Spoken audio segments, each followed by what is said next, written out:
Before we spoke earlier about some reports that Israeli and U.S. officials are discussing the idea of expelling thousands of low-level Hamas terrorists from the Palestinian enclave as a way to shorten the war, similar to the U.S. brokered deal that allowed Palestinian leader Yasser Arafat and thousands of fighters to flee Beirut in 1982. I want to ask you, is that feasible in the Gaza Strip with Hamas? Well, yes, it's feasible. It's very feasible. It's a scenario I just drew from the very first day of this conflict. That under duress, under pressure, the leadership of Hamas would just will leave through the Egyptian border to El Arish, and from there they fly to Beirut or to any other Arab capital they want to be, or even in Russia if the Russians would like to get them back.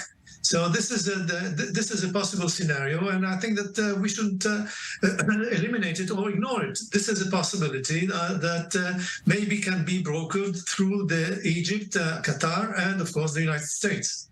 Dan Perry, you wanted to add something? I wanted to agree vehemently. This is not just a possibility. It is almost certainly the optimal way out of this conflict. To insist on their surrender is probably a fool's gambit. They're not going to surrender. They'll fight to the death of the last human shield. To insist on killing Sinwar and others today is attractive, but the cost is really not worth it, and he will be replaced by some other wannabe Sinwar.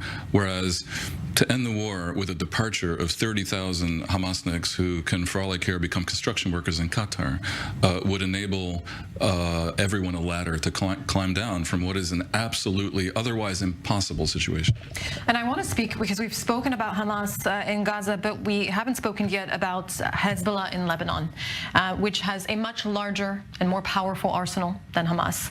Is the IDF concerned about that? Once the fighting resumes in Gaza, can we expect fighting to resume on the northern border?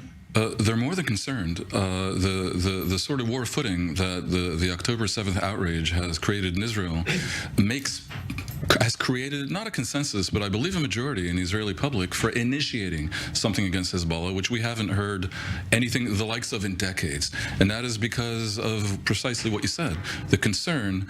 Well, the feeling that it's unacceptable that Israel should be sitting around waiting for Hezbollah to attack. So I think there is a possibility that Israel may initiate something against Hezbollah, which may not necessarily be wise.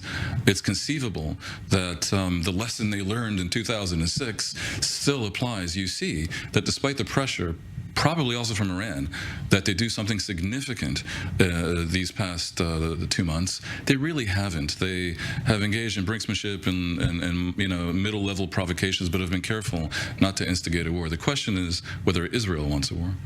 Absolutely. Dan, stay with me.